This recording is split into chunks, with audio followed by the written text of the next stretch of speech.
Hey folks, welcome back to the Portable Gamer. Welcome back to European Truck Simulator 2, and welcome to Vienna, Austria. This is where we left off last episode. The only thing that's different, well, two things that are different. One thing is I did get carbon fiber sorted for our truck. I have a thing about carbon fiber. I love it. I really, I got a carbon fiber habit. Working on that. And then the other thing we got is this is the, if I can get back here to it, this is the Mercedes Concept Streamliner trailer. It's available in the mod workshop. It's a very cool trailer. I don't know if we're going to keep it. I prefer the stuff made by Cast, but it's a nice trailer. And when we're done with it, when we're no longer into it, we can just pass it on to one of our drivers. So we need to go pick up, I don't remember. We need to go pick up something. And we're going to take it into Hungary.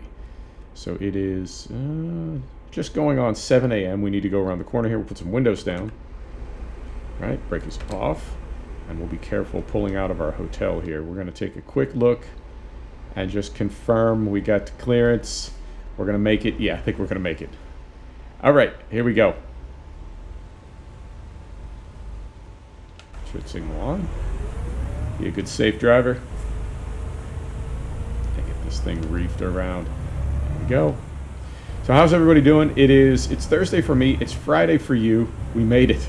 We made it through another week. Yay us. I'm telling you what, man.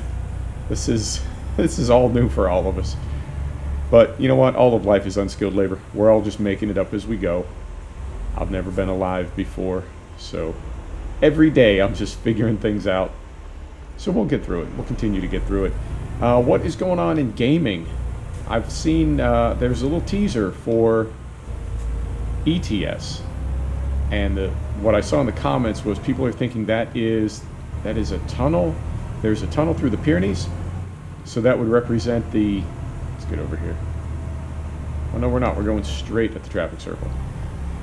That would represent the tunnel under the Pyrenees from France into Iberia. So hopefully we'll get an announcement for release date for Iberia soon. There's no definite date for Idaho. All it says is summer of 2020.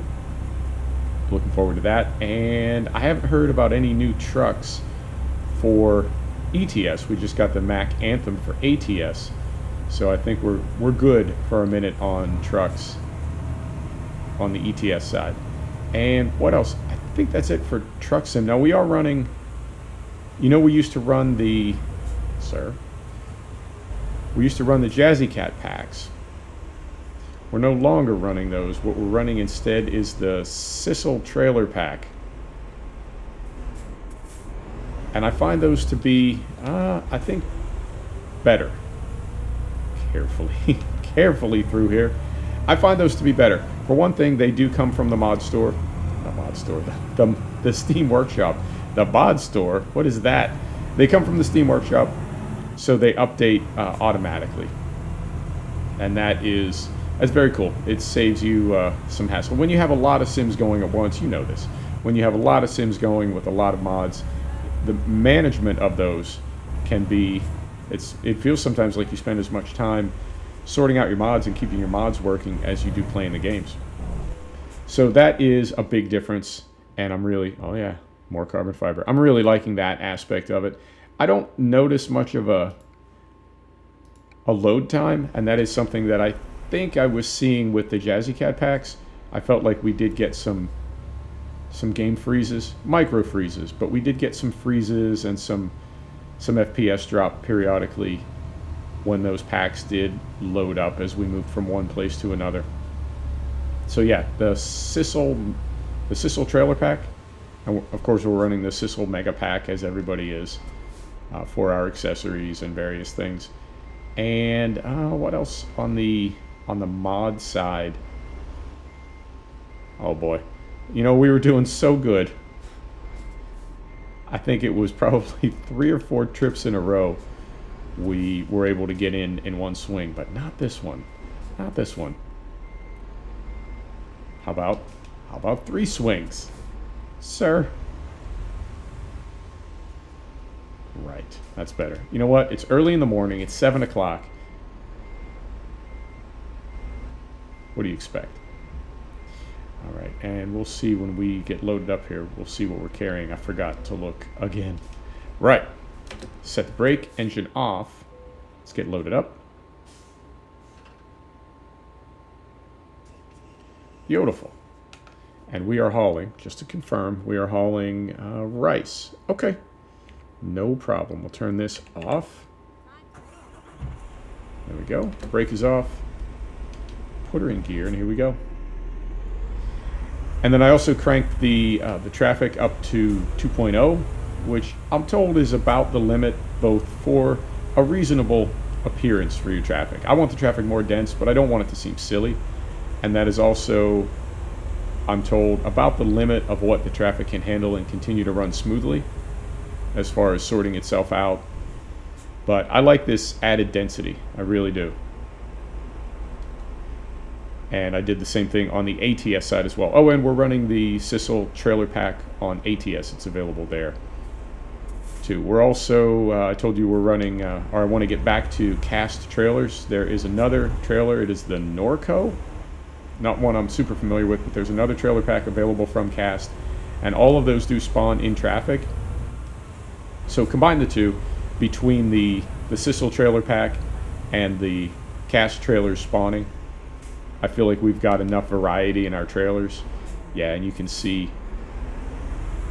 a few little bottlenecks with the traffic. That's not something that you see really in 2020. You don't see that in base game anymore. They've got the AI sorted out pretty well, I think.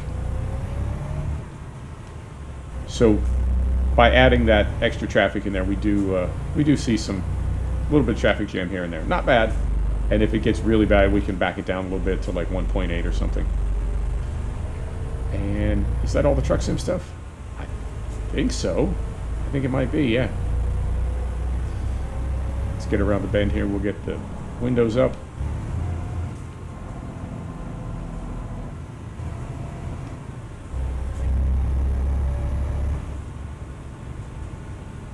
All right there and right there.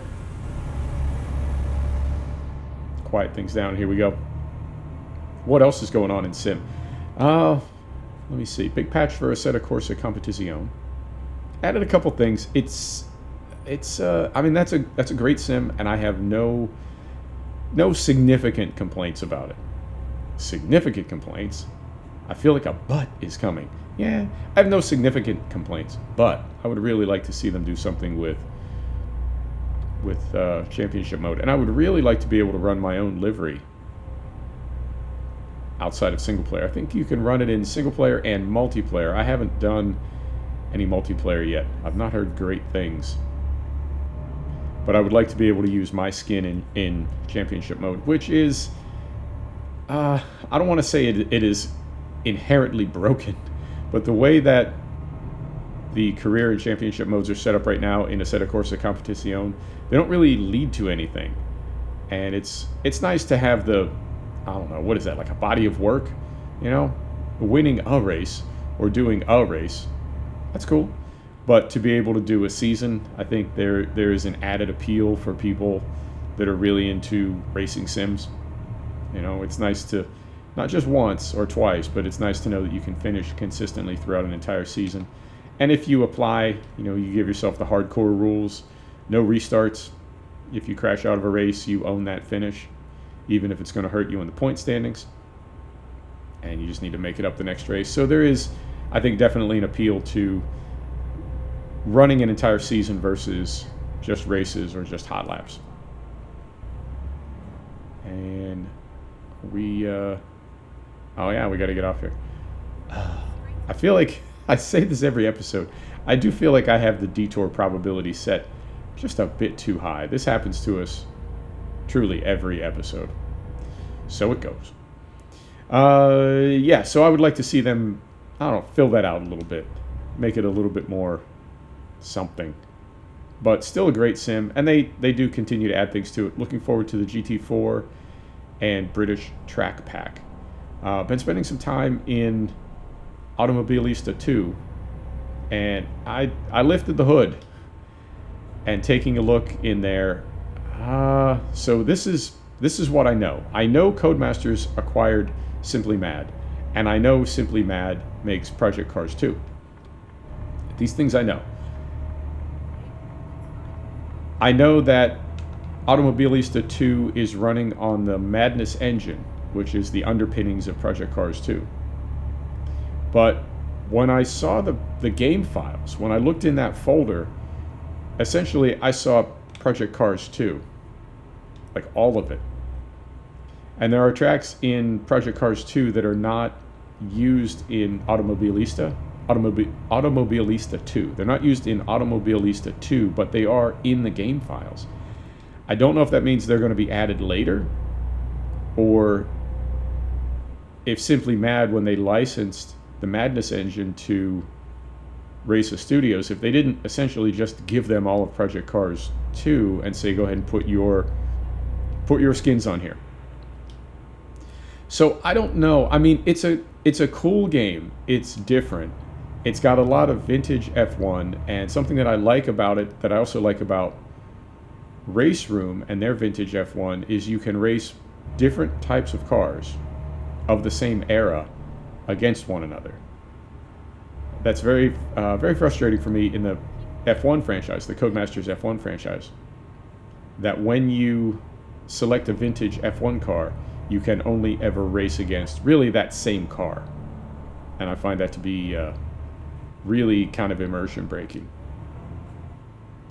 When I put all that together, I don't know if there is some type of a professional courtesy or a work trade, and we're going to see all those vintage cars from Automobilista 2, the vintage F1 cars, make their way to an FIA, FOM legal, Codemasters built vintage F1 race sim. I would love to see that. And that is purely speculation on my part. But it's tough for sim racers that are into vintage F1 to try to kind of cob it together to make a vintage F1 race. You can do that in Race Room. You can do it a little bit better in Automobilista 2, but it's still, I mean, there's no real circuit, there's no real calendar of races, because there are so many tracks. If you pick a year, if you were to pick, say, 1988, you know there were 20 races that year, 18 races, however many there were. Hang on, we gotta scoot over here. If we can get over, sir. Can we? Sir, help me out here. There we go. And half those tracks are still around and still used. So Silverstone, Spa, Hockenheim, tracks like that. That's no problem. But there were probably a lot of tracks in 1986 that were not used in 2019 or will be used in 2020. So you would need to add a few tracks to make a full vintage calendar year. The problem is, now when you say we're also going to add 1966, right? We're going to add 1995, we're going to add 2014. Pretty soon you've got not just the 10 tracks that are on the calendar every year, but 40 other tracks that were used at various times over the past 40 years. And that becomes a lot of work to build those tracks and a lot of file size to include those tracks in a sim. So I don't know if there will ever be a comprehensive vintage F1 sim, a contemporary one. I know there's Grand Prix Legends. That's getting a little long in the tooth. So something like F1 franchise quality, but representing different years. And you don't need to represent every year. You could do, I don't know, one calendar per decade. One from the 60s, one from the 70s, one from the 80s, one from the 90s. And then maybe one from the, what do we call those? The aughts, right? So that you'd have to add some tracks in there, but I don't know. In the meantime, we kind of have to build them ourselves. Not the tracks, but I mean those calendar years. Try to find ways to make them work in various sims. So I do like that. I do like the truck racing, I have to say. But again, I'm not really familiar with any of the trucks that Brazilian championship truck racing used. As far as the race versions of them, we can drive them in ETS, but that doesn't help out hopping into a race sim. So that's a little tricky. And I also don't know any of the Brazilian tracks that they ran on the last year that they ran, which I want to say was 2016, 2017. It's a bit of a gimmick. It's a bit of a novelty. I want to like it. And I feel like I need to put some time into it before I can say for sure whether or not I do.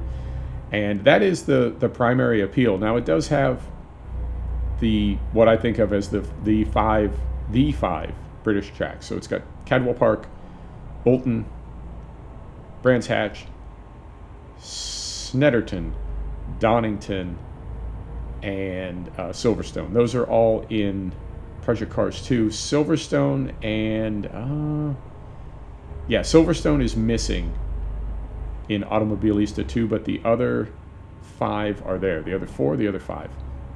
They're all there. And the Caterham is really strongly represented. There's 4 different classes of Caterham, 4 different performance levels, I guess. And again, that really makes me think it's just cut and pasted from Project Cars 2, because Caterham is such a sort of visibly strong presence in Project Cars 2 and all those British tracks. Codemaster's based in the UK, so that fits, that makes sense. It seems a bit out of place in a Brazilian race sim. And like I said, it's an odd sim. It's good, but it's odd. It's early access.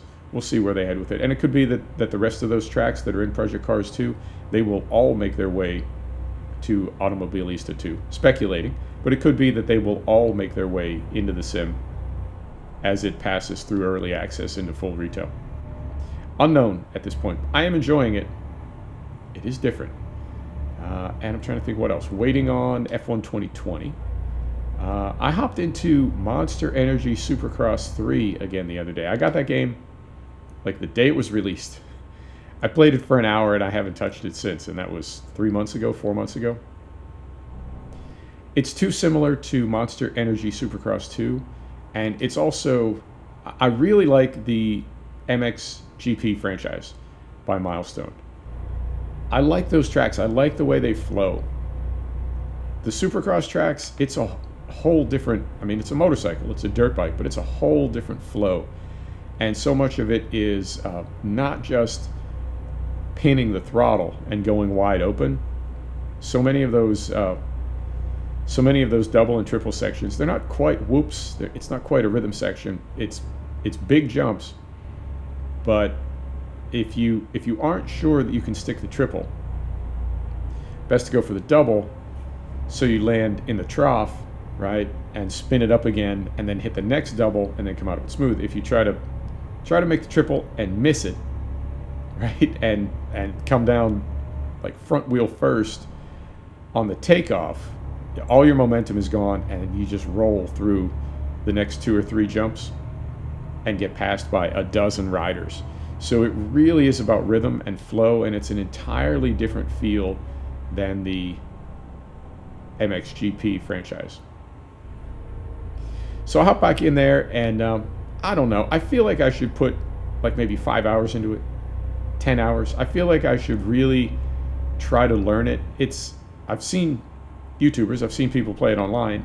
It's certainly possible to get that timing and get that flow. I just don't have it yet, but I want it. I want the flow. So I think I might commit to, over the next couple weeks, 5 hours, 10 hours into that sim, and see if I can crack the code and get that skill set going. So that was, it was fun. It's a good looking sim, and it has the same problem that any franchise title has, which is, if you don't bring enough new stuff into it, you get people like me. You get people like me calling you out as a developer and saying, hey man, this really needed to be a $20 DLC, not a $50 full retail title. There's just not enough content in here to justify calling this a new game. This is a continuation of the franchise, but there's really nothing new in here except the rider pajamas. So that's always going to be, business has to make money, and we as gamers, we want new stuff and new content. And sometimes it's hard to, I think in the year between releases for an annual franchise title, I think it can be hard to find improvements to make that will give people a feeling that, yeah, this is worth $50 or whatever that title is going to cost. And you know what? If not, just wait a couple months, It'll be on sale in the Steam store. And what else is going on? Still loving SnowRunner. That game has not even begun to get boring yet. And it's one of the most compelling titles that I've played, not just this year, but I'd say in the past probably 18 months. Absolute, it's a fantastic game. It's a time toilet, but it is a fantastic game. And I haven't even gotten into modding yet. I want to do that. You know what? I'll do that when I'm done recording today. I'll get some mods going for the live stream tonight. And that's something else we've been doing. I've been live streaming about a week now, 10 days. I think it's going all right. There's a learning curve to it, and it's certainly more intense than I anticipated. I definitely feel if I game for a couple hours and then just stand up and go do something else, I'm just done gaming for a minute. If I live stream for a couple hours, I sort of feel it afterwards. I need to kind of stretch out and go for a run around the golf course. I really do. I don't know.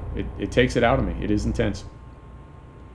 But we will continue efforting to improve the product, improve the delivery, the quality, etc. Slide over here.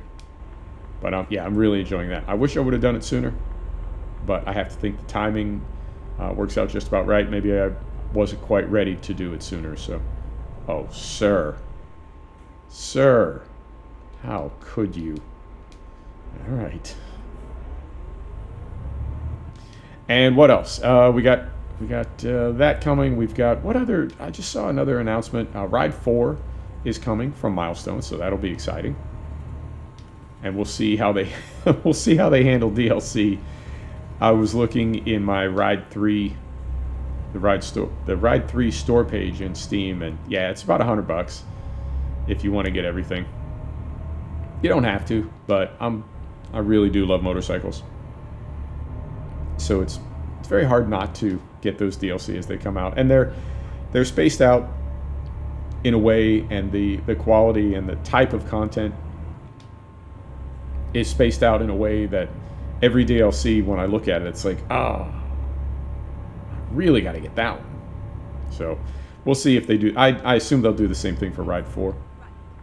And as always, wait, get it on sale, wait for a bundle, or if you think Ride 3 is good enough and there's not enough different in Ride 4, then just hold out. I haven't seen anything about MXGP20 yet. That could be indefinitely delayed. I know MXGP19, I think it's the best one of the series. People say MXGP Pro, which is MXGP18. People say that's like the best in the series. I'm waiting for this guy to pull out. He's going to tail whip a little bit to the right, and I'm going to tail whip a little to the left. And I'd rather we not move at the same time, right? Spot the same gap and start pulling out at the same time and tail whip right into one another. So I think MXGP 2019 is great, and it has great reviews, so I can't see why they wouldn't have MXGP 20, but I haven't seen or heard anything about it yet. And as soon as I do, I'll let you know. In the meantime, as always, we got plenty of titles to keep us busy, which is nice. And what else? Sports cars, Automobilista 2, F1, motorcycles, Monster Energy Supercross, Ride 4, MXGP. I think that's about it. Yeah, I think that's about all I got. And here we are getting into Budapest. 25 minutes. This could work out. Our 30-minute goal, as always. Yeah, man. What a great week for gaming. I've had so much fun with SnowRunner. I think I kind of needed that. I think we need to shake things up a little bit periodically as gamers. We just need to, I don't know that this could ever get boring for me. I think I have enough variety in my library. And I don't know. There's always some title that I look at and I think, man, I haven't played that in a while. I'm going to fire that up. And it's not that that's going backwards. That overstates it. But it is taking a turn here. Whoa. It's not that it's going backwards to play a title that you've already played through or that you have a lot of hours on. But as appealing as it is to pick up a title that you haven't played in a while and get back into it, I think it is equally appealing to find a new title that resonates with you as strongly as an older title that you know you love, right? So if I was away from Truck Sim, if I was away from ETS for a while, I have no worries about it. It's a fantastic sim. I love it, and I know when I hop back into it, it's going to be great in every possible way. There's no chance of disappointment. It's just a great game. But you don't necessarily know that when you're hopping into a new game. So being able to sort of fuse those two and hop into a new title and have it be as good, as compelling, as fun, as immersive, right? As a title that you know is all those things. You get all the benefits of a great game, but you also get sort of the novelty of playing a new title, and you also get to discover it. You know, you get to figure things out, you get to learn things, you get to go to Reddit. So it's all the benefits of playing a great old title that you already know is awesome. But you get the added bonus of, I don't know, novelty. That's the best word for it. Something new. And we do like new stuff. It's risky though, taking a chance on new stuff. I mean, it's not so much the $50, although that is a factor. It's the frustration I feel and the disappointment I feel when a title that is supposed to be good, or that is almost good, kind of sucks me in, but then it's not really good, you know? And you think, well, I'll just give it. See, we were doing so good. We were doing so good, man, for like 3-4 episodes. ATS, we were just throwing it in there every episode, one swing. Lost my mojo. When you get hooked on a title that needs work, and you can't quite let it go, and at the same time you can't quite enjoy it, oh, that is the worst. That is the worst. All right, let's park this thing up. 27 minutes. Fantastic. Set the brake. Engine off. Let's see how we did. On time, no damage, no tickets. 28 minutes. There you have it. Folks, thanks for stopping back to check out the Portable Gamer. Thanks for joining us for another episode of European Truck Simulator 2. See you next time. Take care now.